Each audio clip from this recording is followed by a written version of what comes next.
জি, আসসালামু আলাইকুম, সবাইকে স্বাগত জানাচ্ছি আমাদের আজকের ক্লাসে। তো আমাকে একটু জানিয়ে দাও যে সব কিছু ঠিক আছে কিনা, সব কিছু দেখতে পাচ্ছ কিনা এবং ঠিকঠাক আছে কিনা। তো আজকে আমরা আলোচনা করব আমি কিংবদন্তির কথা বলছি, এই গুরুত্বপূর্ণ কবিতাটি। এই কবিতাটি আমাদের লিখেছেন আবু জাফর ওবায়দুল্লাহ। আমি কিংবদন্তির কথা বলছি, একটা আমাদের পাঠ্য বইতে মোটামুটি বড় একটা কবিতা হচ্ছে। এই কবিতা মোটামুটি বেশ ভালোই বড় আছে। তো আমরা আজকের ক্লাসে চেষ্টা করব এই কবিতাটা নিয়ে আলোচনা করার জন্য। তোমরা দেখেছো যে আমরা ক্লাসগুলো কত ডিটেলস আলোচনা করতেছি। আজকে 16 নাম্বার লেকচার চলতেছে। সো ক্লাসগুলোতে যথেষ্ট আমরা ইনফরমেটিভ করার জন্য কিন্তু চেষ্টা করতেছি। সো যেখানে তোমরা দেখবা যে অন্যান্য জায়গাতে দেখবা যে 3-4টা কবিতা একসাথে পড়াই দিচ্ছে, আমরা কিন্তু এখানে এই কাজটা করব না। ধরে ধরে আমরা প্রত্যেকটা লাইন বাই লাইন পড়ার জন্য চেষ্টা করব, যাতে করে আমাদের এইচএসসিতে যে প্রশ্ন আসে আমরা যাতে প্রশ্নগুলো যাতে 100% যাতে কাভার করতে পারি এবং আমাদের যাতে হয়ে যায়। ওকে, সো এই জন্য আমাদের এই ক্লাসগুলো আমাদেরকে একটু নিয়মিত বা রেগুলার আমাদেরকে ক্লাস করতে হবে। এবং আমি আশা করি যে আমাদের এই কোর্সটা করলে ইনশাল্লাহ তোমাদের এইচএসসিতে যে A+-এর যে প্রস্তুতি এটা হয়ে যাবে। সো এই প্লাসটা পেতে হলে তোমাকে নিয়মিত দুটো কাজ করতে হবে। একটা হচ্ছে নিয়মিত ক্লাস করবা, আমাদের যে ক্লাসগুলো হয় সেই ক্লাসগুলো, এবং 2 নাম্বার হচ্ছে স্টাডি। অর্থাৎ ক্লাস করে তুমি ঘুমাই যাবে, ব্যাপারটা কিন্তু এরকম না। ক্লাস পাশাপাশি তুমি সেটাকে স্টাডি করবা। সো ক্লাস করবা এবং স্টাডি করবা, এই দুটোর একটা কম্বিনেশন তোমার ভিতরে যদি থাকে তাহলে আমি বিশ্বাস করি যে তুমি এই A+টা তুমি আনতে পারবা ইনশাআল্লাহ। ওকে, রেইনকোটের কবি পরিচিতিকে আলোচনা করবেন, এটা ক্লাসে বলে দিয়েছি। মানে কবি পরিচিতি আসলে সবসময় আলোচনা করার দরকার না, আলোচনা করার মতো কবি পরিচিতি কিছুই নাই। তুমি মনে রাখবা কবি পরিচিতি জিনিসগুলো তুমি মুখস্থ করবা, এগুলো তো আর আমি পড়াই দেওয়ার মতো কিছু না রে ভাই। ওকে, সো আসেন এখানে দেখেন কবি পরিচিতি দেওয়া আছে, এগুলো আসলে তোমাদেরকেই মুখস্থ করতে হবে কবি পরিচিতিটা। হ্যাঁ, তো তিনি জন্মগ্রহণ করেন 1934-এর 8 ফেব্রুয়ারি, তিনি বরিশালে জন্মগ্রহণ করেন। সো আবু জাফর ওবায়দুল্লাহ তিনি কোথাকার কবি ছিলেন? তিনি বরিশালের কবি ছিলেন। ওকে ভাইয়া, পাবনা থেকে 14 তারিখ বাংলাবাজ অর্ডার, মানে বাংলাবাজ বইটা বের হয়েছে গতকাল, বাট বইটা প্রসেস হয়ে আগামীকাল হচ্ছে। আজকে কিছু বই পাঠানো হয়েছে, আগামীকাল পাঠানো হবে। তার মানে আজকে আর আগামীকাল বইটা পাঠানো হবে। তো তোমরা বইটা অর্ডার দিয়ে দিও। অর্ডার দিয়ে দিলে আজকে অথবা কালকে, মানে নর্মালি যেহেতু পাঠাবেই আজকাল, সো তুমি পাইতে আরও 2 দিন সময় লাগবে।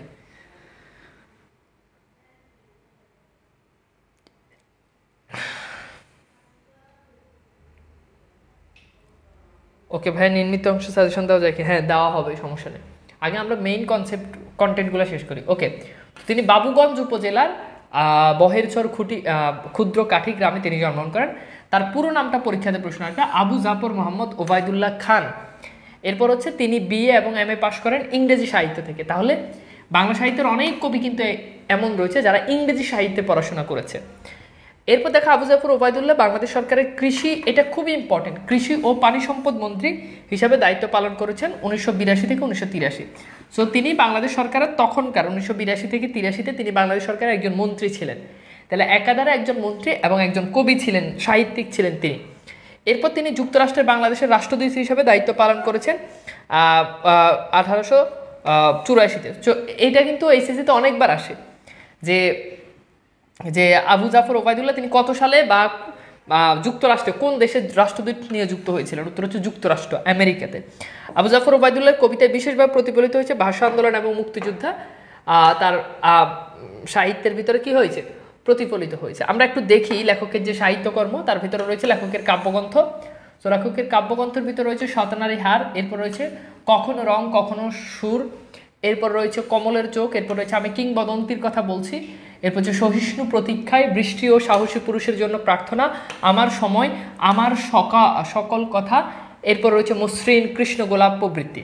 তো এগুলো মনে রাখার একটা সহজ উপায় আছে, সেটা কি? সেটা হচ্ছে মসৃণ কৃষ্ণ গোলাপ দিয়ে তৈরি, হ্যাঁ, সাতনরীর হার দেখে আবু জাফর ওবায়দুল্লাহ কমলের চোখের দিকে তাকিয়ে কখনো রং কখনো সুর করতে করতে সহিষ্ণু প্রতীক্ষার পর বললেন, আমার সকল কথা বলার আমার সময় নেই, আমি কিংবদন্তির কথা বলছি আর বৃষ্টি ও সাহসী পুরুষের জন্য প্রার্থনা করছি। তো এই গল্পটা দিয়েও তোমরা কিন্তু চাইলে লেখকের যে সাহিত্যকর্মগুলো, অর্থাৎ উপরে যে সাহিত্যকর্মগুলো রয়েছে সেগুলো তুমি মনে রাখতে পারো। ওকে, আচ্ছা, এইবার দেখো তার 2টি দীর্ঘ কবিতা রয়েছে, একটা হচ্ছে আমি কিংবদন্তির কথা বলছি আর একটা হচ্ছে বৃষ্টি ও সাহসী পুরুষের জন্য প্রার্থনা। সেটা পরীক্ষাতে আসবে যে বৃষ্টি ও সাহসী পুরুষের জন্য প্রার্থনা, এটা পরীক্ষাতে প্রশ্ন আসবে। তিনি মৃত্যুবরণ করেন 2001 সালে 19 মার্চে তিনি মৃত্যুবরণ করেন। ওকে, সো এবার আসি দুটো গুরুত্বপূর্ণ ইনফরমেশন, সেটা হচ্ছে কবিতার উৎস কি। সো কবিতাটা, আমি কিংবদন্তির কথা বলছি, কাব্যগ্রন্থ থেকে নেওয়া হয়েছে। সো এই কাব্যগ্রন্থরই একটা কবিতা, মানে কাব্যগ্রন্থের নাম যেটা, কবিতার নামও সেটা। এরপর আসো কবিতার ছন্দ, এটা কোন ছন্দে রচিত, পরীক্ষাতে প্রশ্ন আসবে। এটা হচ্ছে গদ্য ছন্দে রচিত। ওকে, সেটা কোন ছন্দে রচিত, এটা হচ্ছে গদ্য ছন্দে রচিত। তাহলে আমি কিংবদন্তির কথা বলছি, এটা কোন ছন্দে রচিত, এটা গদ্য ছন্দে রচিত। আচ্ছা, ক্যামেরাটা একটু নামান, পুরো স্লাইড, আচ্ছা পুরো স্লাইড দেখা যাচ্ছে না, দেখতে পাওয়া তো কথা। আচ্ছা ঠিক আছে, আমি আর একটু নিচে নামাচ্ছি। ওকে, এইবার ঠিক আছে, হ্যাঁ এবার ঠিক আছে আশা করি।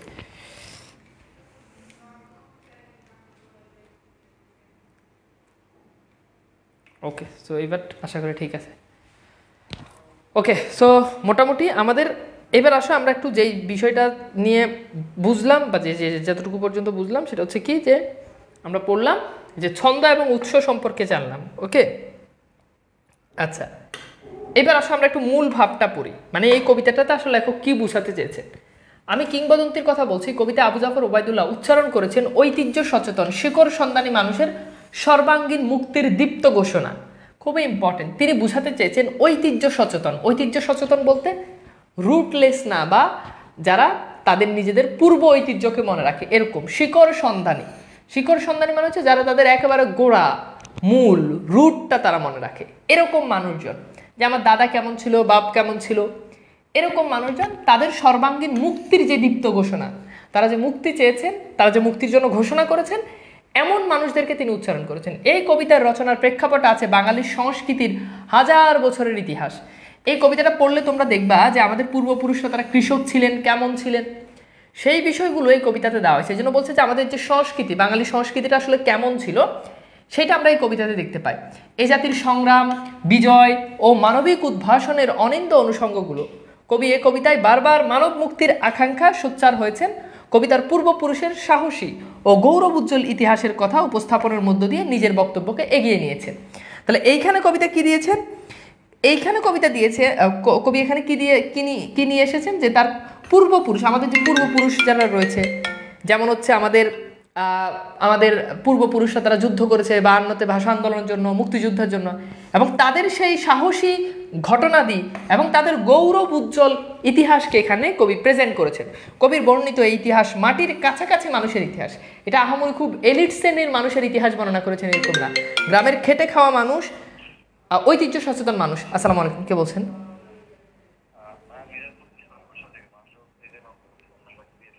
হ্যাঁ হ্যাঁ, কি বিষয়?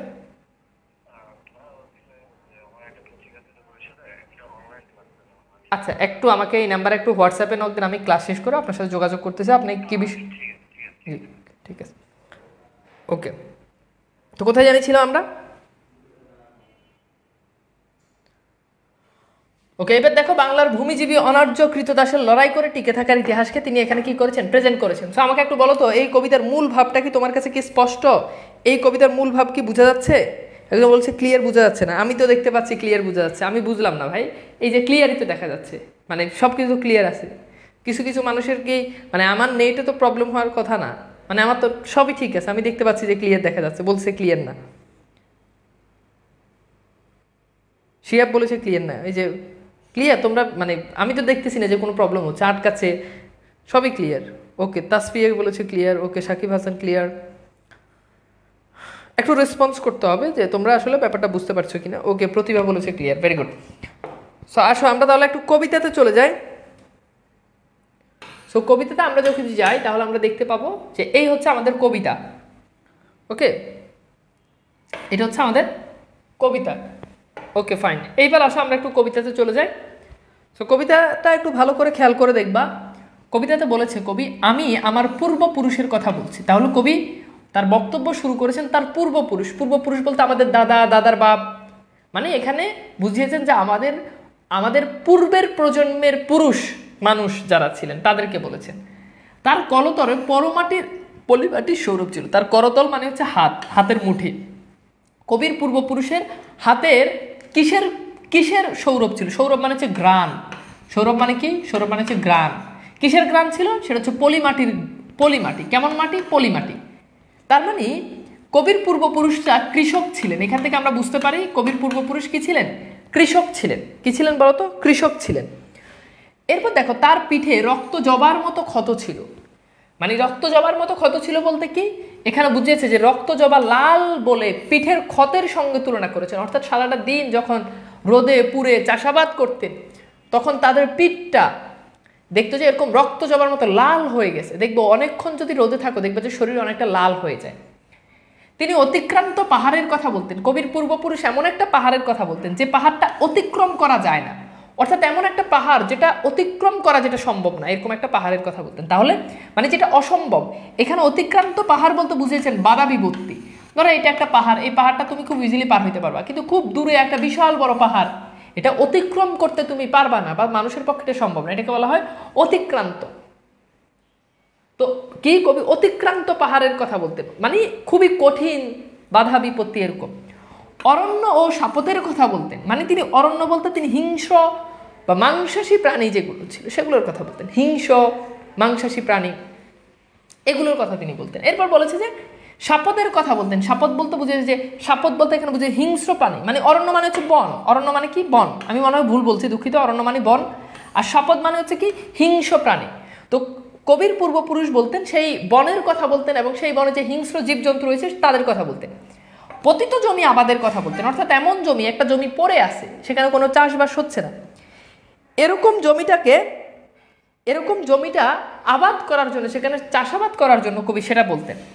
তিনি কবি এবং কবিতার কথা বলতেন, অর্থাৎ কবি এবং কবিতার কথা বলতেন। কবির কথা বলতেন এবং তিনি কবি যে কবিতা লিখতেন সেই কবিতার কথা বলতেন। জিহ্বায় উচ্চারিত প্রতিটি সত্য শব্দ কবিতা, অর্থাৎ মানুষ মুখ দিয়ে যত ইতিবাচক কথা বলে, যত পজিটিভ কথা বলে, কবি বলেছেন সেই প্রত্যেকটি হচ্ছে এক একটি কবিতা। সেই প্রত্যেকটি কি? এক একটি কবিতা। ভাই কয়টা গদ্য আর পদ্য সিলেক্ট করে দেন যাতে বোর্ডে আসে। সিলেক্ট কি? সিলেক্ট হবে আর কি। সিলেক্ট আগে ভাই ক্লাসটা শেষ কর, কোর্সটা শেষ কর, তারপর বলবো যে কোনটা কোনটা ইম্পর্টেন্ট। আচ্ছা বুঝছো ব্যাপারটা কি? বুঝছো? ওই আবার এই কমেন্ট করছে, 3বার এই কমেন্ট করছে। এটা একদমই অপ্রয়োজনীয় প্রশ্ন। সাজেশন ও ক্লাস না করে সাজেশন, তোরা কেউ কোর্সে ভর্তি হইতে পারছে? ওরা আমি গদ্য পদ্য সিলেক্ট করে দেবো, সিলেক্ট করার লাগে তুই টাকা দিয়ে কোর্সে ভর্তি হয়েছিস? কি রে ভাই, টাকা দিয়ে ভর্তি হয়েছে তো পড়ার জন্য, না পড়ে ওরা আমি গদ্য পদ্য সিলেক্ট করে দিতাম। তো গদ্য পদ্য সিলেক্ট করে দিলে কোর্সে ভর্তি হওয়ার দরকার কি? এই জন্য আগে কোনো আমি ক্লাসে কোনো সাজেশন দিই না যে এটা পড়লে এটা সব কিছু পড়তে হবে। যদি বা একটা সাবজেক্টে যদি 12টা গদ্য 12টা পদ্য না পড়া যায় তাহলে আর কিসের স্টুডেন্ট?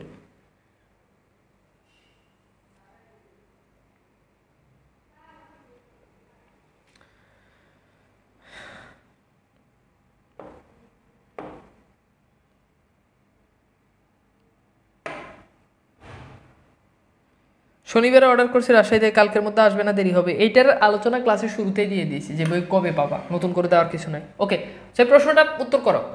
সেখানে বলেছে যে আবু জাফর ওবায়দুল্লাহ কোন পুরুষের কথা বলেছেন? দ্রুত উত্তর করো। বই যারা অর্ডার দিয়েছো, আজকে কিছু বই পাঠানো হয়েছে, আগামীকাল বই পাঠানো হবে। তার মানে আগামীকাল থেকে 2-3 দিন অপেক্ষা করো, কুরিয়ার থেকে কল করবে। আর না হলে এটা তো আমি তো জানি না ভাই, বইকে আমি পাঠাই, সেটা বন্দি পাঠশালার হেল্পলাইন আছে, যে এই লিঙ্কে গিয়ে অর্ডার দিছো ওই লিঙ্কে হেল্পলাইন নাম্বার দেওয়া আছে। যদি 2-3 দিন পর না আসে তাহলে হেল্পলাইন নাম্বারে যোগাযোগ করবি। আমাকে ইনবক্সে নক দেওয়া, আমাকে বলা, এসব বলে লাভ হবে না। তো কি হবে এটার উত্তর বলো তো?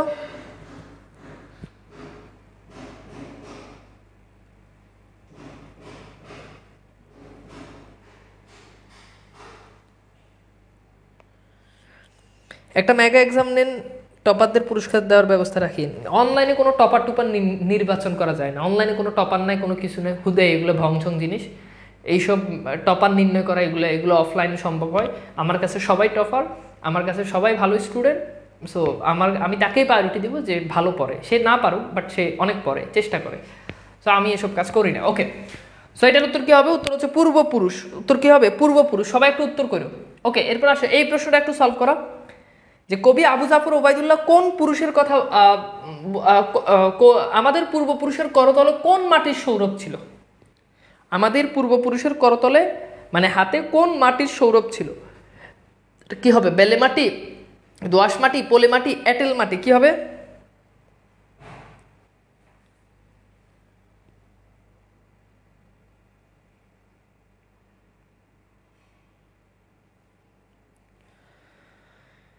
কি হবে বলো, এটা কি বেলে মাটি হবে, দোআঁশ মাটি হবে, পলি মাটি হবে, এঁটেল মাটি হবে? Very good.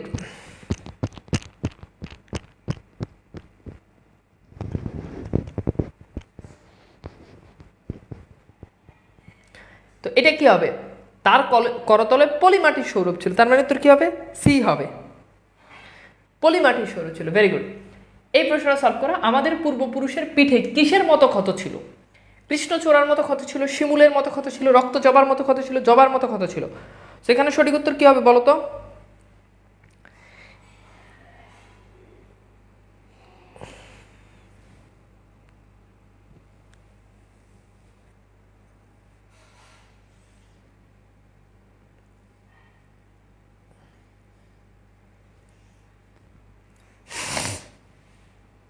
বলো তো কি হবে? ওকে, ভেরি গুড। উত্তর হচ্ছে রক্ত জবা। একদম দেখো লাইন বাই লাইনে এভাবেই তোমাদের বোর্ড পরীক্ষাতে কিন্তু প্রশ্নগুলো আসবে। উত্তর হচ্ছে কি, রক্ত জবা। ওকে, এরপর আসলে আমরা পরের প্যারাতে যাই। এরপর কবি বলেছে যে কর্ষিত জমির প্রতিটি শস্যদানা কবিতা। কর্ষিত মানে হচ্ছে মানে চাষ করা হয়েছে এমন, চাষ করা হয়েছে এমন, অর্থাৎ চাষ করা হয়েছে এমন যেই চাষ করা হয়েছে এমন যেই জমিটা আছে, ওই জমিতে তুমি যেই ফল ফলাদি পাও, যে শস্য পাও, কবি বলেছেন যে সেগুলো এক একটি কবিতা। অর্থাৎ এখানে কবিতা বলতে লেখক ইতিবাচক যে জিনিসগুলোকে বুঝিয়েছেন। মানে কবিতা বলতে নির্দিষ্ট, এর আগে আমরা দেখেছি জিহ্বায় উচ্চারিত প্রতিটি শব্দ কবিতা, মানে ইতিবাচক। তো ইতিবাচক জিনিসগুলোকে কবি এখানে বিভিন্নভাবে কবিতা বলতে নানা জিনিসকে বুঝিয়েছেন। যে কবিতা শুনতে জানে না সে ঝড়ের আর্তনাদ শুনবে। তো এই লাইনটার মানে কি, মানে যে কবিতা শুনতে জানে না মানে হচ্ছে যার কাছে সত্য কথা ভালো লাগে না, যার কাছে ইতিবাচক জিনিসগুলো পজিটিভ জিনিস ভালো লাগে না, সে ঝড়ের আর্তনাদ শুনবে, মানে তার জন্য ভয়ঙ্কর বিপদ অপেক্ষা করতেছে। যে কবিতা শুনতে জানে না সে দিগন্তের অধিকার থেকে বঞ্চিত হবে। দিগন্তের অধিকার মানে হচ্ছে এই যে দেখো কি সুন্দর দিগন্ত, চারদিকে গাছগাছালি, সবুজ অরণ্য, এইটাকে এখানে বলেছে যে এই যে দিগন্তটা এত সুন্দর চারদিকে ওয়েদার, সেই দিগন্ত থেকে কবি মানে যে কবিতা শুনতে জানে না সে বঞ্চিত হবে, যে কবিতা শুনতে জানে না সে আজন্ম কৃতদাস থেকে যাবে। মানে যে এরকম ইতিবাচক জিনিসটাকে গ্রহণ করতে পারে না সে আজন্ম, আজন্ম মানে হচ্ছে আজীবন, কৃতদাস মানে হচ্ছে কেনা দাস, সে আজীবন অন্যের দাস হয়ে থাকবে, কেনা দাস হয়ে থাকবে। আমি উচ্চারিত সত্যের মতো স্বপ্নের কথা বলছি। কবি কিসের কথা বলছে? উচ্চারিত সত্যের মতো, এমন একটা সত্য যেটা উচ্চারণ করা হয়েছে, এরকম একটা সত্যের মতো কবি স্বপ্নের কথা বলতেছে। কিসের কথা? স্বপ্নের কথা বলতেছে। ওকে, স্লাইডগুলো কি বাংলাবাজ বইয়ের পেজ? বাংলাবাজ বইয়ে এর থেকেও আরো সুন্দর করে দেওয়া আছে। আমি ক্লাস শেষে তোমাদেরকে, আমি কিংবদন্তির কথা বলছি, এখান থেকে দিয়ে দিব। আচ্ছা, আমি তোমাদেরকে দিয়ে দিব আমার বইটা আরো অনেক সুন্দর করে, মানে স্লাইডে তো আর সব ইনফরমেশন আনা যায় না। স্লাইডের কাজ হচ্ছে তোমাদেরকে কন্টেন্টগুলো বুঝানো, আর বইয়ের কাজ হচ্ছে হিউজ পরিমাণে ইনফরমেশন থাকা। দুটোর কাজ কিন্তু আলাদা আলাদা। ওকে, এইবার আসো আমরা একটু দেখি, আরে কি বলে বাংলা ভাষা কি, জিহ্বা উচ্চারিত প্রতিটি সত্য শব্দ কবিতা বলতে কি, এটা তো বলেছি যে মানে আমরা মুখ দিয়ে যত সত্য কথা বলি, জিহ্বা উচ্চারিত সত্য বা ইতিবাচক জিনিসগুলো সেগুলোকে কবি কবিতা বলেছেন। অর্থাৎ কবিতা এখানে কবির কাছে একটা ইতিবাচক বিষয়। বইয়ের নাম রাখছি বাংলাবাজ, ভালো কথা, বাংলাবাজ। পোলাপেন এসে কমেন্ট করে ভাইয়া আমি প্রথমে পড়েছি বাংলা বাস, বুঝছো? তো তুই বাংলা বাস পড়লে কি এটা কি আমার দোষ? আমার বইতে তো ঠিকই বাংলা বাস লেখা আছে, তুই বাংলা বাস কেন পড়স? এখানে কি বাংলা বাস দেওয়া? পোলাপাইনের অত্যাচারের শেষ, বুঝছো? ওই দিন আমার পেজে পোস্ট দিলাম যে পোলাপাইন ছবি তুলতে তুলতে আর ছবি এত পরিমাণ ছবি তুলে যে আমি হাসি ধরে রাখতে রাখতে আমার মুখ বাঁকা হয়ে যায়। এক মেয়ে এসে কমেন্ট করে ভাইয়া কিছু মনে করবেন না, আপনার মুখটা আমার কাছে আগ থেকেই বাঁকা মনে হয়। তুমি বলো তো কেমনটা লাগে এসব কমেন্ট দেখলে? পোলাপাইন ভালো হইল না, কিয়ামতের আলামত। এই প্রশ্ন সলভ করো দ্রুত। কর্ষিত জমির প্রতিটি শস্যদানা কি? কর্ষিত জমির প্রতিটি শস্যদানা কি?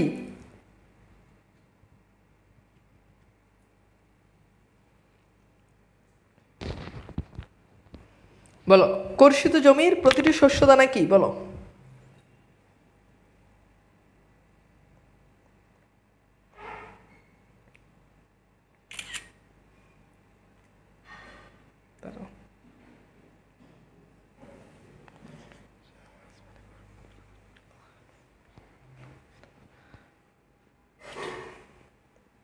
তো কি হবে?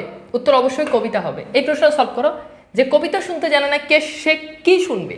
যে কবিতা শুনতে জানে না সে কি শুনবে? সে ঝড়ের আর্তনাদ শুনবে, সে বজ্রের নিনাদ শুনবে, সে বৃষ্টির শব্দ শুনবে, সে মেঘের গর্জন শুনবে, কি হবে বলো তো?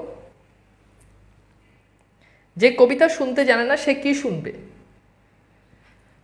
যে কবিতা শুনতে জানে না সে কি শুনবে?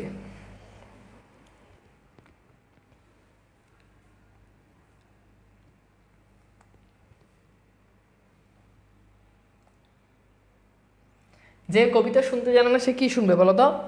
সে ঝড়ের আর্তনাদ শুনবে। তার মানে সঠিক উত্তর কি হবে বলো তো? ক হবে। সঠিক উত্তর কি হবে? ক হবে।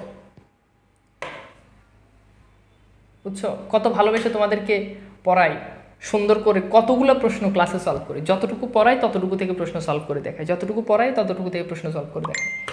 এখন অনেকে বলবা ভাইয়া প্রশ্ন সলভ করেন, এগুলো তো আপনি যা পড়াইছেন তার উপরে প্রশ্ন সলভ করেন, পরীক্ষা থেকে এগুলোই আসবে। পরীক্ষাতে এগুলোই আসবে, কিন্তু তুমি উত্তর করতে পারবে না। যেমন এখন তোমার মাথার ভিতরে এতটুকু লোড নিছো, এরপরে আমি প্রশ্ন সলভ করাইতেছি, মানে ব্যাপারটা হচ্ছে আমি তোমাকে ধরাই দিতেছি। তবুও একদল মানুষ বলবে যে আমি ভালা না, তো ভালা আমি হওয়ার দরকার নাই, কত সুন্দর করে তোমাদেরকে পড়াই। বিশ্বাস যদি না হয় তাহলে দেখো অনলাইনে এইচএসসির কোর্স, বাংলা কোর্স, এত ডিটেলস, এতগুলো ক্লাস দিয়ে, এত ইনফরমেটিভ নিয়ে অন্য কোথাও করাই কিনা একটু দেখো।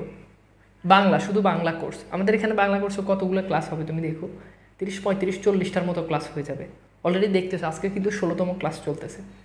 তো ক্লাসগুলো করো, খুব খুব সামান্য টাকা নেই। একটু নর্মালি চিন্তা করো যে খুব সামান্য টাকা, মাত্র কত, 699 টাকা নেই, তাই না? এটা কিন্তু খুব আহামরি বেশি টাকা না, একদমই কম টাকা। অফলাইনের কথা বাদে দিলাম, অনলাইন হিসাব করলো এটা কিন্তু মানে 1500-2000 টাকার কোর্স না। সেই তুলনায় তোমরা কী পরিমাণ এখানে, মানে আমরা তোমাদেরকে কী পরিমাণ সাপোর্ট দিতেছি সেগুলো একটু হিসাব করা দরকার। ঠিক আছে? আচ্ছা, এবার আসো আমরা একটু দেখি। উনুনের আগুনে আলোকিত উজ্জ্বল জানালার কথা বলছি। উনুন মানে হচ্ছে চুলা, উনুন মানে কি চুলা। তো চুলার আগুনে আলোকিত একটা উজ্জ্বল জানালার কথা কবি বলেছেন, ঠিক আছে? তো এখানে একটা জিনিস এরপর বলেছে যে এরপর বলেছে যে আমি আমার মায়ের কথা বলছি। এবার কবিতার মায়ের কথা বলতেছে। মা বলতে এখানে কবিতার মা দেশপ্রেম, স্বদেশকে বুঝিয়েছেন।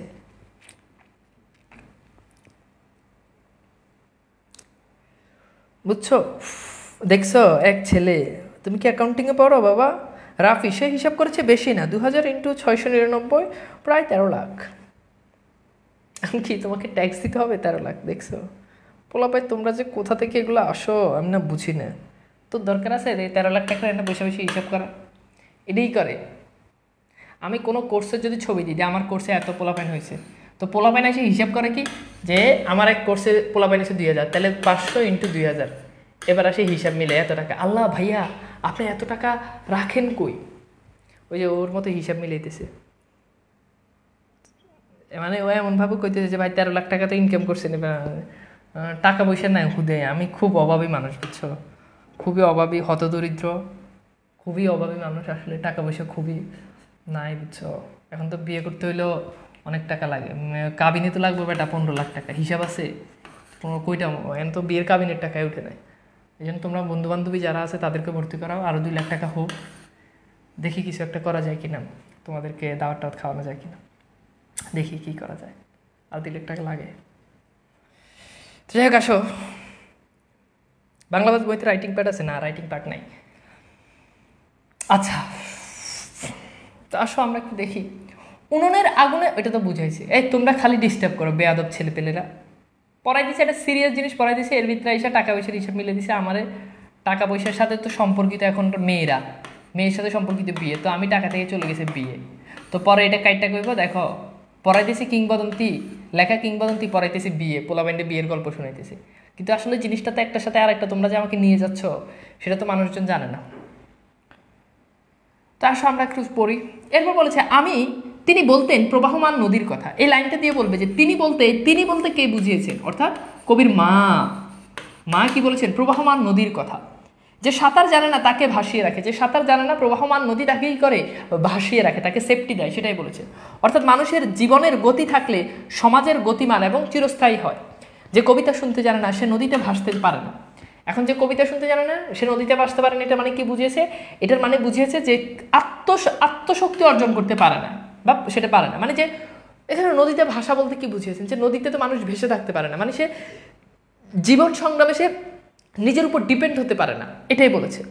যে কবিতা শুনতে জানে না সে মাছের সঙ্গে খেলা করতে জানে না। জীবনে অনেক কিছুর সাথে খেলা করা যায়, কিন্তু মাছের সঙ্গে খেলা করছে এটা জীবনে শুনছো?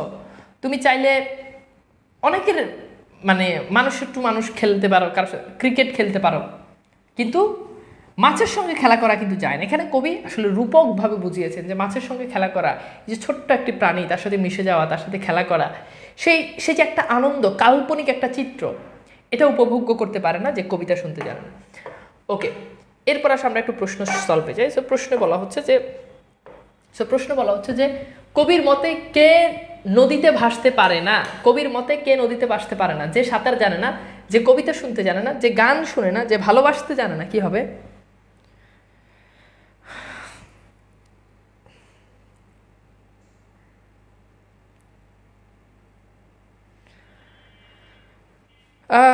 ইশফাতুন জাহান বলেছে, ভাইয়া আমাকে বিয়ে করবেন? কোন ভাইয়া তোমাকে বিয়ে করবে? কোন ভাইয়া? তুমি কি মানে কি বললো? তুমি কোথায় কমেন্ট করছো? এ কি ফেক আইডি নাকি? আইডি গাইবান্ধা আদর্শ কলেজ। বোরকা তো ঠিকই পড়ছো প্রোফাইলে, দাঁড়াও একটু দেখি। দেখছো বোরকা পড়ছে, বোরকা পরে কমেন্টে এসে বললো ওরে বিয়ে করতে। বোরকার অপব্যবহার করতেছো তুমি, ভালো হয়ে যাও। আমি এমন একটা মেয়েকে বিয়ে করব যাকে আমি প্রপোজ করব। আমার একটা সিস্টেম, মানে এটা আমার একটা স্বপ্ন। আমি যাকে দেখব আমার ভালো লাগবে। এখন যে আমার কাছে সাইডে সাইডে আসবো, এর দাম আমার কাছে নেই, বুঝছো? উল্টাপাল্টা কমেন্ট একটা করছো, মন মেজাজ ভালো আছে। ওই ছেলে টাকার হিসাব দেখাইছে না, 13 লাখ টাকার কথা শুনে মনটা ভালো হয়ে গেছে, এই জন্য আমি ওরে ব্যান করি নাই আর কি, মামুনি, বুঝছো? সো তুমি এই যে বিয়ের কথা বলছো, তুমি তো এখনো ফুটোই নাই, তোমার সাহস কোথা থেকে হয়? তুমি আজকে থেকে আমাকে তানবীর আব্বা ডাকবা, ডিরেক্ট আব্বা। আজকে থেকে আমি ওর আব্বা, শিক্ষক বাপের সমান, খাতায় লিখে নাও। ওই মেয়ের নাম কি লিখে নাও, শিক্ষক বাপের সমান। আজকে থেকে ডিরেক্ট আব্বা ডাকবা। আমি তোমার বাপ, তুমি আমার একদম সন্তানের মতো, নিজের সন্তানের মতো, নিজের মেয়ের মতো। আমি তোমাকে সেই দৃষ্টিকোণ থেকে দেখি, তুমি আমাকে হ্যাঁ আব্বার দৃষ্টিকোণ থেকে দেখবা, বুঝছো? আজকে থেকে তোমার আব্বা দুজন, একজন তোমার নিজের জন্মদাতা বাপ, আরেকজন হচ্ছে রূপকভাবে, হ্যাঁ, যাকে তুমি অন্য কিছু ভাবতে চেয়েছো, কিন্তু আব্বা ডাকাটা বা আব্বা ভাবাটা তোমার উপর ফরজ হয়ে গেছে। ওকে, এরকম তুমি মনে করবা, তাহলে তুমি জীবনে অনেক উন্নতি করতে পারবা। আর যাই প্যাচাল করে না। আমি কিন্তু অন্য ভাইয়েদের মতো না, বুঝছো? আমার লাইফে এরকম, আমি পড়ানো টিচিং প্রফেশনে আসার পর আমার এরকম অনেকেই আছে। আমি চাইলেই এরকম প্রেম টেম এগুলো করতে পারি, তাই না? কোনো ব্যাপার না। বাট আমি অন্য ভাইদের মতো না, ওরকম লুতুপুতু মার্কা ভাইয়া না আমি, তাই না? আমার কাছে এগুলোর কোনো দাম নাই, এগুলো ভ্যালুলেস। একটা ছেলের জীবনে এসব প্রেম প্রীতি এগুলো অনেক আসবে যাবে। ছেলেদের জীবনে প্রধান লক্ষ্য হচ্ছে ভরপুর টাকা ইনকাম করবা। টাকা ইনকাম করা এটা তোমার নেশা থাকবে, মনে রাখবা। এটা হচ্ছে পৃথিবীর সবচেয়ে বড় নেশা। এই নেশা তোমার ভিতরে রাখতে হবে, তবে সেটা অবশ্যই সৎ পথে। টাকা নাই, চাকরি নাই, পড়াশোনা নাই, কিছু নাই, সমাজে তোমার 2 পয়সার দাম নাই। টাকা আছে, চাকরি আছে, ভালো পজিশনে, ভালো জায়গায় পড়াশোনা করো, আশেপাশের মানুষ দেখবা তোমার দিকে হা করে তাকাই থাকবে, তোমাকে অন্যভাবে মূল্যায়ন করবে, বুঝছো? আমি আসলে বলতে চাই না এইসব কথা, কিন্তু এইসব মেয়েরা, একটা মেয়ে কীভাবে ক্লাসে এসে এরকম কমেন্ট করে, তুমি আমাকে বুঝাও। পারিবারিক শিক্ষার অভাব তোমার? লজ্জা, লজ্জা বলতে কিছু নাই, হায়া, লজ্জা, নির্লজ্জ তুমি। ক্লাসে এসে কেউ কার মানে তোমার যদি কোনো মানুষের যদি ধরলাম মজা করে বলছো, এটা কি মজা করে বলার মতো বিষয়? আর ধরলাম সিরিয়াসলি বলছো, এটা কি সিরিয়াসলি, এটা পাবলিকলি বলার বিষয়? কেমনে বলে ভাই? পারিবারিক শিক্ষার অভাব। লজ্জা, লজ্জা ইমানের অঙ্গ, তাই না? অংশ, একটা হাদিস আছে। তোমার তো লজ্জাই নেই, তোমাকে যে বিয়ে করবে তার জীবন তো তুমি অতিষ্ঠ করে দিবা। ওকে, যাই হোক, আসো আমরা, ওই মেয়েটা সময় নষ্ট করছে, এই যে সময়টা তুমি নষ্ট করছো, প্রত্যেকটা সময়ের জন্য তোমাকে হিসাব দিতে হবে। এই এতগুলো পোলাপাইনে তুমি সময় নষ্ট করছো, এতগুলো পোলাপাইনে তুমি সময় নষ্ট করছো, দেখছো? ওকে, যাই হোক, আসো। তো এটার উত্তর কি হবে? যে কবিতা শুনতে জানে না।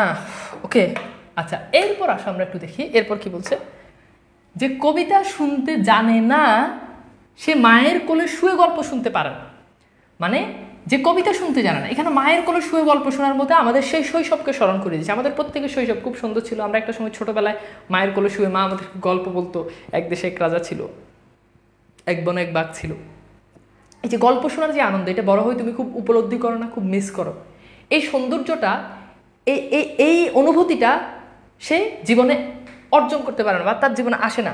আমি কিংবদন্তির কথা বলছি, হ্যাঁ, আমি আমার পূর্বপুরুষের কথা বলছি। কিংবদন্তি মানে হচ্ছে যোগের শ্রেষ্ঠ মানুষজনকে সাধারণত কিংবদন্তি বুঝে। এখানে বলেছে যে কবিতায় কিংবদন্তি শব্দটি হয়ে উঠেছে ঐতিহ্যের প্রতীক, অর্থাৎ আমাদের প্রাচীন বা পূর্বপুরুষদের যে প্রতীক সেটাকে এখানে বুঝিয়েছে। আমি বিচলিত স্নেহের কথা বলছি। বিচলিত মানে হচ্ছে যে স্নেহের ভিতরে একটা চিন্তা থাকে। বিচলিত স্নেহ এমন একটা স্নেহ যে স্নেহের ভিতরে একটা চিন্তা থাকে, ভয় থাকে। গর্ভবতী বোনের মৃত্যুর কথা বলছি। স্বাধীনতা যুদ্ধের সময় আমাদের অনেক গর্ভবতী বোন, তারা কিন্তু জীবন দিয়েছেন, তাদের কথা বলছি। আমি ভালোবাসার কথা বলছি। ভালোবাসা দিলে মা মরে যায়, এটার মানে কি? ভালোবাসা দিলে মা মরে যায়, এটার মানে কি? ভালোবাসা দিলে মা মরে যায় এটার মানে হচ্ছে, যেমন স্বাধীনতার সংগ্রামের সময়, যুদ্ধের সময় অনেকেই দেশকে ভালোবেসেছে, দেশকে ভালোবেসে মাকে বিসর্জন দিয়ে দেশের স্বাধীনতার জন্য ঝাঁপিয়ে পড়েছে। আর তার একা মা, দুঃখিনী মা, তার কেউই ছিল না, সন্তান যুদ্ধে চলে গেছে, মা মারা গিয়েছে। সেই জিনিসটাকে এখানে বলেছে যে ভালোবাসা দিলে মা মরে যায়, যুদ্ধ আসে ভালোবেসে। এবার বলেছে যুদ্ধ আসে ভালোবেসে। যুদ্ধ কিন্তু আসলেই ভালোবেসে আসে। যেমন 1971-এ পাকিস্তানের সাথে আমাদের সাথে যুদ্ধ না হলে, পাকিস্তান থেকে আমরা কিন্তু স্বাধীন হতে পারতাম না। তার মানে এটা আমাদের জন্য মঙ্গল ছিল এই যুদ্ধ। বলেছে যুদ্ধ এসে ভালোবেসে মায়ের ছেলেরা চলে যায়, আমি আমার ভাইয়ের কথা বলছি। কবি শেষ কি বলছে? তার ভাইয়ের কথা বলছে। ওকে, এইবার আসো আমরা একটু চলে যাই, এই প্রশ্নটা একটু সলভ করো। কবিতায় কবি কার মৃত্যুর কথা বলেছেন? কবিতায় কবি কার মৃত্যুর কথা বলেছেন?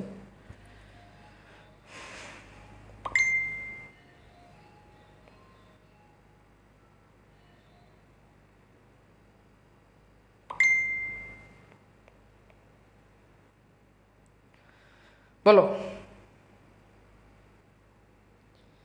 ইশফাতুন জাহান, সে বলেছে সরি। ব্যাপারটা এটা না মামনি, শুনো, সবসময় নিজের একটা একটা ওজন রাখবে, একটা ওয়েট বজায় রাখবে, একটা পার্সোনালিটি রাখবে, তাই না? হ্যাঁ, এমন পার্সোনালিটি, তোমার যদি কাউকে পছন্দ হয়, ধরো সাপোজ তোমার কোনো একটা ছেলের পছন্দ হয়েছে, তুমি সাইডে সাইডে গিয়ে তার বলার দরকার নেই। এটা লাইফে খুব ইম্পর্টেন্ট। পার্সোনালিটি থাকতে হবে তোমার, এমন কোনো কাজ যাতে মানুষ তোমাকে অন্যভাবে যাতে করে। যেমন আমি আমার কোচিং লাইফে নিজের কথা নিজে বলতেছি, এই জন্য দুঃখিত। জাস্ট তোমাদেরকে কথার প্রসঙ্গ উঠতেছে, নিজেকে বড় করা শেখার জন্য না। আমি আমার কোচিং লাইফে আমি এমনি, আমার থেকে মজা তুমি বলো কয়জন স্টুডেন্ট, কয়জন টিচার করে যে আমার থেকে বেশি ফানি, আমার থেকে বেশি মজা করে না? এটা তো অনলাইন। অফলাইনে যারা ক্লাস করছো টুকটাক, তারা আরও জানো যে আমার ক্লাস আসলে অফলাইনে ক্লাস কতটা বিনোদনময়, কতটা মজা হয়, পড়াশোনাও হয়। কিন্তু আমাকে কোনোদিন কোনো মেয়ে ক্লাস করলে মনে হয় যে আল্লাহ, এই ভাইয়ে তো খুব ফ্রি, এই ভাইয়ের সাথে মনে হয় যে এই ভাইয়ের কাবু করা যাবে, এই ভাইয়ের এই করা যাবে, হ্যাঁ, এই ভাইয়ের সাথে একটু ভংসং করে দেখি। কিন্তু আমি মজা করি, কিন্তু কেউ আমার সাথে এরকম করার বা আমার মুখোমুখি এসে কোনো কথা বলবে, কিংবা আমাকে মেসেঞ্জারে কোনো মেয়ে উল্টাপাল্টা কোনো কথা বলবে, এই সাহস জীবনেও কারো হয় নাই। কারণ আমার পার্সোনালিটিটা ওরকম। এখন আমি যদি কেউ আমাকে বললো যে ভাইয়া আপনাকে আমার অনেক পছন্দ, আমি বলছি ও মা তাই, কি দেখে আমাকে পছন্দ করে শুনি, তো মেয়েতে এবার শুরু করবো। আমি বলছি ও আচ্ছা, তো এরকম মেয়ের সাথে আমি যখন কথা বলতে যাবো, মেয়ে আমাকে বলবো হাই, আমি বলবো হ্যালো, বলবো ভাইয়া আপনারা অনেক সুন্দর, আমি বলবো থ্যাংক ইউ, হ্যাঁ, আমার কোন জিনিসটা সুন্দর লাগে, তো শুরু হয়ে যাবো, তাই না? পার্সোনালিটি থাকবে না। তো এই জন্য তোমরা তোমাদের লাইফে পার্সোনালিটি ঠিক রাখবে। আর তুমি তো একটা মেয়ে, তোমার পার্সোনালিটি আরও স্ট্রং হওয়া যায়। পার্সোনালিটি থাকলে মানুষ দাম দেবে, আর পার্সোনালিটি না থাকলে ভ্যালুলেস, মানুষ তোমাকে ইউজ করবে জাস্ট। ওকে, যাই হোক, আসো। কলটা ধরেন ইম্পর্টেন্ট কল হতে পারে না বাবা, ইম্পর্টেন্ট কল, তোমাদের ক্লাস আমার কাছে, আমি কিন্তু খুবই সিরিয়াস। দেখো, খুবই ইম্পর্টেন্ট একটা কল আসছে, কিন্তু আমি কলটা কেটে দিচ্ছি। কেন? তোমাদেরকে পড়াতে হবে। কবিতায় কবি কার মৃত্যুর কথা বলেছেন? মায়ের, পিতার, গর্ভবতী বোনের, ভাইয়ের। এই প্রশ্নের উত্তর অনেকেই ভুল করে। গর্ভবতী বোনের মৃত্যুর কথা বলেছেন। কার মৃত্যুর কথা? গর্ভবতী বোনের মৃত্যুর কথা বলেছেন। ওকে, এইবার এরপর আসো আমরা একটু দেখি। এরপর বলেছেন যে কবিতা শুনতে জানে না সে সন্তানের জন্য মরতে পারে না। যে কবিতা শুনতে জানে না সে সন্তানের জন্য মরতে পারে না, এটার মানে বলছে যে যে এখানে দেখো বলছে সত্য দর্শন ও আত্মদর্শন করলে এবং দৃঢ় সংকল্প থাকলে প্রিয়জনের জন্য জীবন বিসর্জন দেওয়া সম্ভব। অর্থাৎ বলছে যে তোমার ভেতরে যদি দৃঢ়তা থাকে, তুমি সত্যের উপর যদি থাকো, এতে যদি তোমার আত্মীয় স্বজন প্রিয়জন যদি মারাও যায় তবুও তুমি সেটা পারবা, তুমি প্রিয়জনকে বিসর্জন দিতে পারবা। যে কবিতা শুনতে জানে না সে ভালোবেসে যুদ্ধে যেতে পারে না। অর্থাৎ যে ইতিবাচক দিকে নাই সে ওই যে সব কিছু ছেড়ে সে যুদ্ধের ময়দানে যেতে পারে না। যে কবিতা শুনতে জানে না সে সূর্যকে হৃৎপিণ্ডে ধারণ করতে পারে না। সূর্যকে তো কখনো হৃৎপিণ্ডে ধারণ করা যায় না, উত্তপ্ত সূর্য। এখানে এই জিনিসটাই বুঝিয়েছে যে অসম্ভব। এখানে কি বুঝিয়েছে? অসম্ভব। হ্যাঁ, অসম্ভব। ওকে, মানে সে অসম্ভব জিনিসটাকে সে কখনোই বাস্তবে সম্ভব করতে পারবে না। আমি কিংবদন্তির কথা বলছি, আমি আমার পূর্বপুরুষের কথা বলছি। তার পিঠে রক্ত জবার মতো কথা ছিল। এই লাইনগুলো রিপিটেড, এগুলো আমরা আগেই পড়েছি, কারণ তিনি কৃতদাস ছিলেন। তাহলে কবির পূর্বপুরুষ কৃতদাস ছিলেন। কৃতদাস মানে কি? কেনা গোলাম। যে কর্ষণ করে, কর্ষণ মানে হচ্ছে যে চাষ করে, যে কর্ষণ করে শস্যের সম্ভার তাকে সমৃদ্ধ করে। অর্থাৎ তুমি যদি চাষ করো তাহলে এই শস্য দানা, এত পরিমাণ শস্য দানা পাবা যে তোমাকে সেটা স্বাবলম্বী করবে, তোমাকে সেটা সমৃদ্ধ করবে। তাহলে যে কর্ষণ করে বা যে চাষ করে শস্যের সম্ভার তাকে সমৃদ্ধ করে। যে মৎস্য লালন করে, যে মাছ লালন করে, প্রবাহমান নদী তাকে পুরস্কৃত করে। অর্থাৎ তুমি যদি মাছ লালন পালন করো তাহলে সেই নদী তোমাকে, তুমি 5টা মাছ, তুমি 1 বালতি মাছ ফেললে দেখেন থেকে 10 বালতি মাছ পাবা। তার মানে ওই নদী তোমাকে উপকৃত করতেছে। হ্যাঁ, তো মানুষ যেটার পিছনে করে, এখানে এই জিনিসটাই বুঝিয়েছে যে তুমি মাছ লালন পালন করলে নদী তোমাকে উপকৃত করবে, জমি কর্ষণ করলে সেখানে শস্য দানা তোমাকে সমৃদ্ধ করবে, আর পড়াশোনা করলে লাইফ জীবনে কোনো জিনিস অ্যাচিভ করতে পারবা। সেই জিনিসটা মানে তুমি যেটা করবা সেটা তুমি একটা আউটপুট পাবা। তুমি পড়তেছো, এটার একটা ভালো আউটপুট পাবা, ভালো রেজাল্ট করবা। আর তুমি না পড়ে বন্ধুর সাথে আড্ডা দিতেছো, এটার একটা রেজাল্ট আছে, রেজাল্ট খারাপ হবে, ভালো কিছু করবে না, ভালো কোথাও চান্স পাবে না। হ্যাঁ, বুঝছো? এরকম টাইমটাকে কাজে লাগাতে হবে। ওকে, তো এরপর আসো আমরা একটু দেখি। এরপর বলেছে যে এই প্রশ্নটা একটু সলভ করি। কে জমি কর্ষণ করে? মানে জমি কর্ষণের কাজটা কার? ভালোবাসা দিলে মা মরে যায়, এটা মানে হচ্ছে ওই যে স্বাধীনতা যুদ্ধের কথা মূলত আমাদেরকে বোঝাতে চাইছে যে যদিও আমরা ভালোবাসা দিই তাহলে দেখা যায় যে মানে আমরা দেশকে যখন ভালোবাসতে যাই তখন আমার মনে করো মা আছে, একজন মা, আমি মাটাকে ঘরে রেখে দেশকে ভালোবেসে দেশের জন্য ঝাঁপিয়ে পড়লাম। দেশ স্বাধীন করে এসে দেখলাম যে আমার মা নাই, মাকে সেনাবাহিনী মিলিটারিরা মেরে ফেলেছে, কিংবা মা আহার অভাব অনটনের কারণে মা মারা গেছে। তো সেটাই বলছে, দেশকে ভালোবাসলে, ভালোবাসা দিয়েছি, মা মরে গেছে।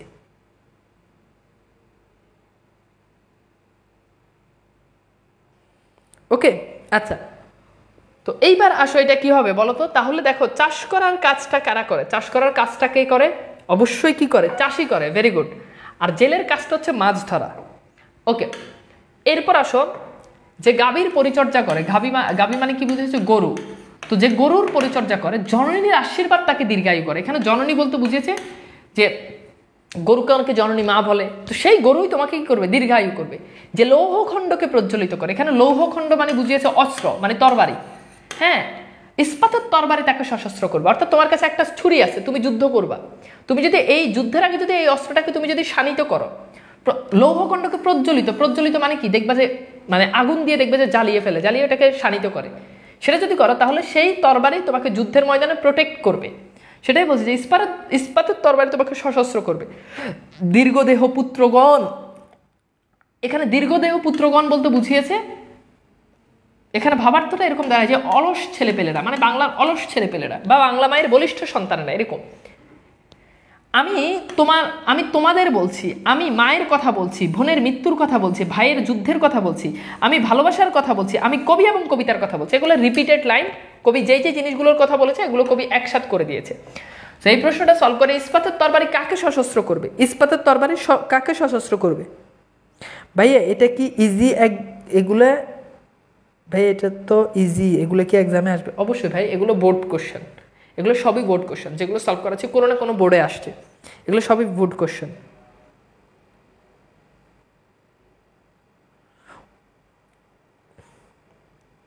ওকে, বলো তো এটা কি হবে? ইস্পাতের তরবারি কাকে সশস্ত্র করবে? তো ইস্পাতের তরবারি সশস্ত্র করবে কাকে? যে লৌহখণ্ডকে প্রজ্বলিত করে। ভেরি গুড, এটার উত্তর হবে কি? ভি। ওকে, এরপর দেখো, এরপর বলছে যে সশস্ত্র সুন্দরে অনিবার্য অভ্যুত্থান কবিতা। এটা কি বলেছে?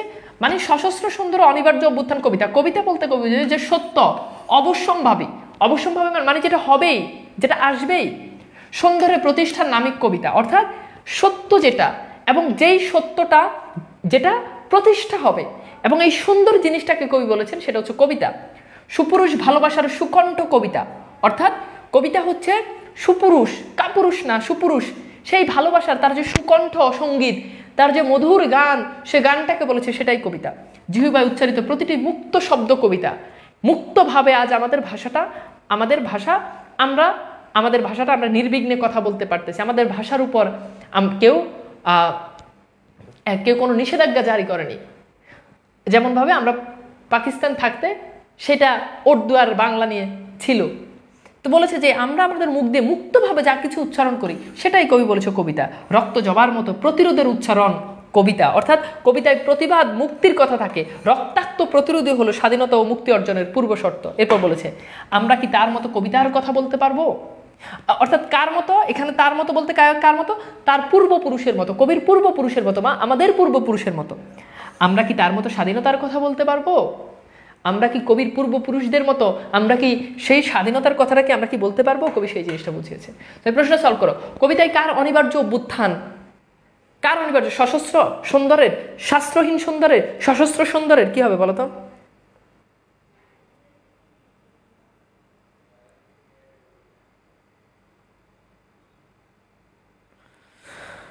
দ্রুত।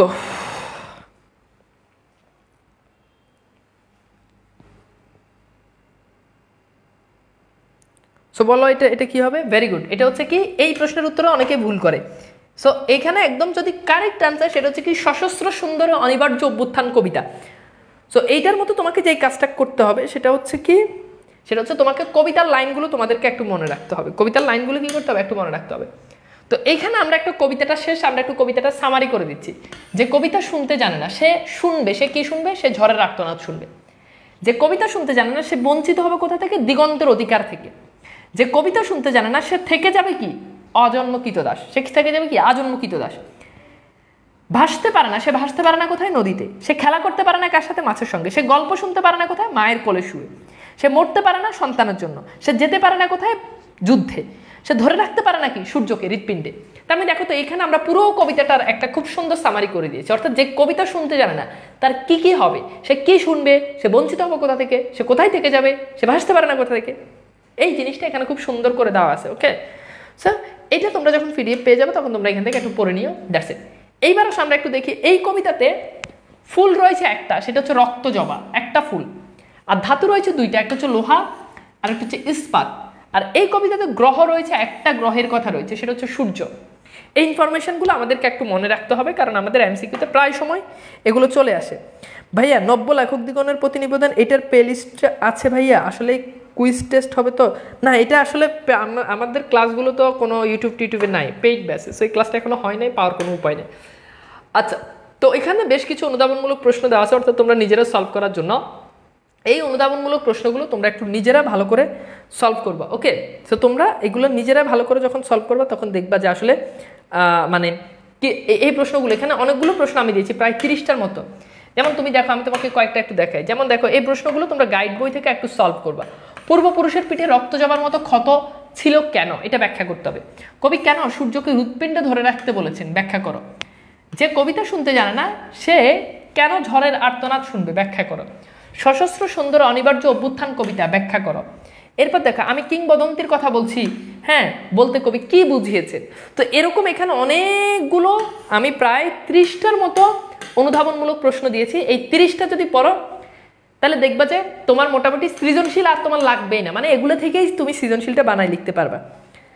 বানানবিদ্যা বইটা কি বাংলা ব্যাকরণ ফুল কাভার করবে? বাবা, বানানবিদ্যা বইটা হচ্ছে সম্পূর্ণ বানানের জন্য। শুনো, মানে তুমি যদি শুদ্ধভাবে লিখতে চাও, শুদ্ধ লেখাটা যদি জানতে চাও, তাহলে বানানবিদ্যা বইটা নিবা, আর আদারওয়াইজ এটা দরকার নেই। পিডিএফ কিভাবে পাবো? আমি তোমাদেরকে আজকে বই থেকে, আমি কিংবদন্তির কথা বলছি, এটা কিন্তু তোমাদেরকে আমি ছবি তুলে দিব। এখন প্রতিদিন তো এটা দেওয়া সম্ভব না, প্রতিটা টপিকের। জাস্ট তোমরা যাতে দেখতে পারো যে বইটা আসলেই কেমন। যারা এখনো অর্ডার দাও নাই তারা যাতে অর্ডার দিতে পারো, দ্যাটস ইট, আর কিছু না। আচ্ছা, ঠিক আছে। তো যাই হোক, সবাই ভালো থাকবা। সবার প্রতি আরও একটা বিশেষ অনুরোধ, জীবনে মনে রাখবা, তুমি যদি লাইফে কোনো জিনিস অর্জন করতে চাও, প্রথম কথা হচ্ছে তোমাকে অবশ্যই লেগে থাকতে হবে। লেগে থাকা ছাড়া কখনোই হবে না।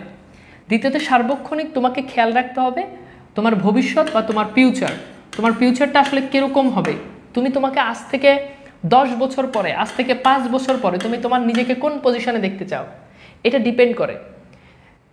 এটা অবশ্যই খুবই গুরুত্বপূর্ণ একটা বিষয় যে তুমি তোমার নিজেকে কিভাবে দেখতে চাও। আজ থেকে তুমি যদি 5 বছর পর তুমি যদি ভালো কোথাও চান্স না পাও, তোমার যদি ভালো কোনো জব না হয়, তুমি যদি লাইফে কিছু করতে না পারো, দেখবা যে মানুষ তোমাকে তুচ্ছ তাচ্ছিল্য করবে। সমাজটা এমন, তোমাকে কেউ প্রায়োরিটি দিবে না। বাট তুমি একটা ভালো পজিশনে যাও, তোমার অনেক টাকা থাকুক, দেখবে মানুষজন তোমাকে এমনিতেই সম্মান করতেছে, তাই না? তো এই জিনিসটা একটু মনে রাখতে হবে। আর সর্বশেষ যে বিষয়টা সেটা হচ্ছে এখন থেকে তোমাকে ব্যক্তিত্ব অর্জন করতে হবে। এটা খুব ইম্পর্টেন্ট বিষয়। তোমার বন্ধু বান্ধবী মানুষজন দেখবে যে তোমার বন্ধু বান্ধবীর ভিতরেই কিছু স্টুডেন্ট আছে যাদেরকে তোমার ক্লাসমেটরাই কথা বলতে একটু ভেবেচিন্তে কথা বলে, তাদের পার্সোনালিটি খুব ভালো। আবার দেখবে তোমাদের ক্লাসের এরকম আছে, ওরা সবাই মনে করো পচায়, ওর পার্সোনালিটি নাই।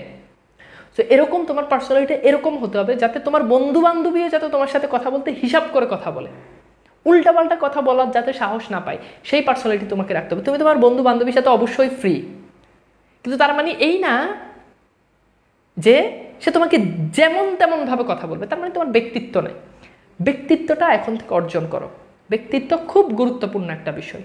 মানুষ তোমাকে কিভাবে, তোমার সাথে কিভাবে মানুষের তোমাকে কিভাবে ট্রিট করবে, মানুষ তোমাকে আসলে কিভাবে মূল্যায়ন করবে, সেটা ডিপেন্ড করে তোমার ব্যক্তিত্বের উপর। আর সেই ব্যক্তিত্ব অনেকগুলো বিষয়ের সাথে রয়েছে। প্রথম কথা তোমার চাল চলন, তোমার কথাবার্তা। তুমি কথা বলতে আরেকজনকে ছোট করে কথা বলে, সে তোমাকে বড় করে কথা বলবে। তুমি আরেকজনের কথা শুনতেই চাও না, তুমি মনে করো তুমি যেটা বলছো সেটাই সঠিক, তোমাকে কেউ আরেকজন দাম দিবে না। তুমি তোমার টিচারকেই ভ্যালু দাও না, স্বাভাবিক তুমি যদি কখনো টিচার হও তোমাকে ভ্যালু দিবে না। তুমি ছোটদেরকেই ভ্যালু দাও না, তোমার বড় যারা রয়েছে তারা তোমাকে ভ্যালু দিবে না। এজন্য ধৈর্যশীল হতে হবে, ঠিক আছে? ব্যক্তিত্ব অর্জন করতে হবে, ঠিক আছে? তো এই জিনিসগুলো একটু খেয়াল রাখবা। আর মেয়েদের প্রতি আরও একটা ব্যাপার, শুনো, এই বয়স ছেলে মেয়ে সবার প্রতি বয়সটা এমন, তোমাদের বয়স আমিও পার করে আসছি। এই বয়সে মনে হবে যে আমার ওই বন্ধু, আমার ওই বান্ধবী সে তো খুব প্রেম করতেছে, তোমায় প্রেম করতেছে, খুব খেলতেছে, মানে খেলতেছে বলতে প্রেমের খেলা খেলতেছে, আমি তো পারতেছি না। তুমি খুব হতাশ যে তুমি এই প্রেমের খেলা খেলতে পারতেছো না। তুমি লিখে রাখো যে তোমার যেই বন্ধু বান্ধবী এখন তোমার এই যে এসে এই প্রেমের খেলা খেলতেছে, তার ভবিষ্যৎ অন্ধকার। আমি তানভীর আজকে তোমার বললাম তার ভবিষ্যৎ অন্ধকার। তার থেকে তোমার ভবিষ্যৎ অনেক বেশি আলোকিত যদি তুমি টাইমটাকে কাজে লাগাতে পারো। এই জিনিসটাই শুধু মাথায় রাখো এবং ধৈর্য ধরো। তোমার লাইফে এরকম প্রেমের খেলা অনেক আসবে, অনেক যাবে, হ্যাঁ, কিন্তু তোমাকে আগে ভালো কিছু অর্জন করে সমাজকে, জাতিকে দেখাই দিতে হবে। এরকম অভাব নাই।